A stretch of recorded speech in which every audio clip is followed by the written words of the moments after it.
Welcome to Appalachian Driven, and today we're going to be talking about 5 things that I love and hate about my 535i. It's a 2014. It's also the F10 model as well. Before we get into the video, make sure to always like and subscribe, and also let us know what type of car you drive in the comment section below, and let's get into it. So the first thing that I love about my 535i is the modability of it. There's a big market for anything that you kind of want to do with the car. You can go from the outside of the car to the inside of the car. And there's also plenty of parts to be able to also mod the engine to make it faster. There's MHD for tuning capabilities, and for the parts, there's a variety. You have for your charge pipe, intercooler, intake, downpipe, pretty much anything that you can imagine you can do. And that's why I love the 535i. Also, make sure to stick around to the end of the video. You don't want to miss it. Moving on to one of the things that I hate about this car is the interior. And well, not all of the interior sucks, but there are a few things that kind of make the car a little bit, I guess, less bad. I don't know the word for it, but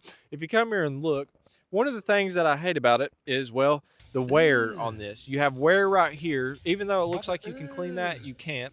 And then on your passenger side, you have wear right here. Now, if you own a BMW like a 335 or a 435 or even a 535, you'll know that these door handles, when it gets really hot and bake in the sun, it turns into pretty much Play-Doh. So when you stick your hand into it, you have Play-Doh on your hands and you can't get it off. So that's one of the things that I hate about the 535i. But like I said, they do make a lot of parts for the interior, and you can actually change the inside of that portion out to carbon fiber. So it makes it a little less bad. So another thing that I love about this car, even though that I talked bad about it with it being, the interior with some of the parts on the inside getting wore, is how spacious it is. This car has all types of space. I'm also 6'4", and I can get inside this car and I can fit perfectly fine. And that's one thing that I love. And it's also very, very comfortable. So with it being a 5 Series, it has plenty of space on the interior, as well as trunk space and everything that you can imagine. There's plenty of room for anything that you desire. So moving on to something that I hate about the car. So when this car comes stock, it only comes stock with about 300 horsepower. Now that might seem like quite a bit of horsepower, but in reality it's not, because this car also weighs a lot. Having 300 horsepower for this car really ain't that much, and that's kind of one of the things that I hate about this car when it comes stock. But it's not all that negative, because the modability of it, you can actually get it up to the right amount of horsepower, and it actually feels right for this size of car. I can't hate on it too much, but that is one of the things that I do not like about the M55 engine coming inside of the 535i. So even though that it does come with a little bit of a lack of power, now they do come with 300 horsepower if you didn't know. Even though it comes with 300 horsepower, one of the things that I like about it is it does handle well for it to only have that much horsepower. It's kind of like a momentum car that you could say in tight corners and things like that. So it does make up for that. You do have to remember this is a 5 Series, and it is also a 535i. Even though I'm talking about the handling and stuff, which it does handle really good for it to be a sedan car and for it to weigh what it weighs. But sometimes when you're going around a corner a little bit too fast, you can really, really feel the weight in this car. Like, you can actually feel it, and it feels really, really heavy. And that's kind of flowing back into one of the things that I also hate about this car, is how heavy it is. And you're going to feel it when you start going down the back road and you're wanting to go through some curves with your buddies and things like that.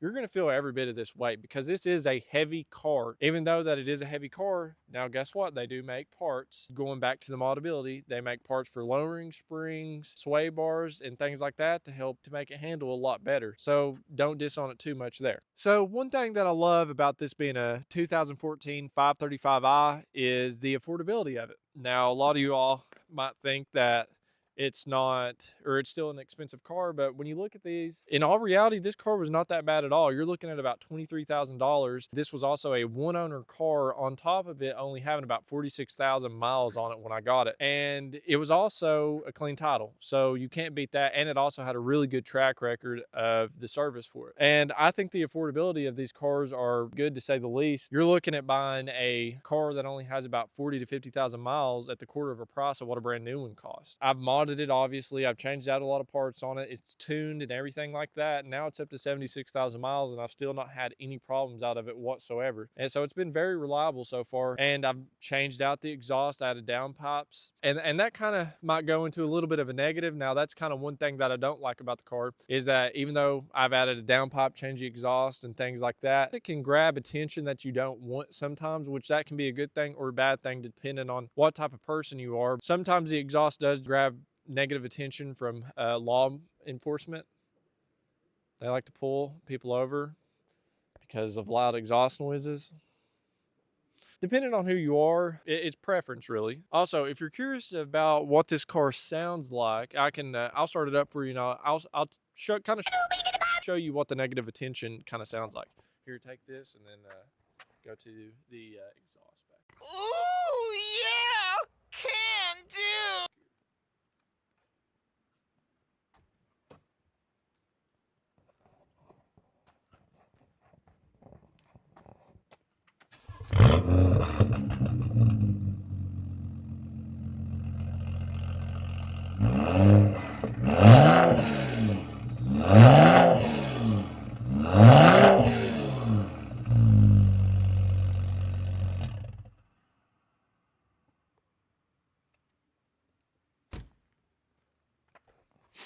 That was also only about 3,500 RPMs, and the car does have a burble tune on it, but I didn't want to rev it up too much, and that might be a little bit where the negative attention comes from, because it does sound like AK, full kit AK. So basically, to sum up the whole video, now I am biased. I do love this car, to say the least. I think it's been great to me so far. It's been reliable. I haven't had much problems out of it at all, but I figured I'd give you an honest opinion on things that I love and hate about the car. And I guess this can kind of be like a 2-year ownership, because this is, I am coming up on 2 years of owning the car. So I feel like I do know quite a bit about it, and I feel like I can, I guess, leave a pretty solid opinion about the car as well. If you did enjoy the video and maybe, you know, I left out one of the things, or maybe I left out something, just make sure to comment. As always, make sure to like and subscribe. We really want our content out there, and you know, this is a real BMW, not like that fake BMW over there. So yeah, make sure to like and subscribe. Say that you're fine when you're not really fine, but you just can't get into it because they would never understand. Thank you. Oh yeah, make sure to keep it on the road. Unless you drive a Mustang, then you can touch grass. So have a great day.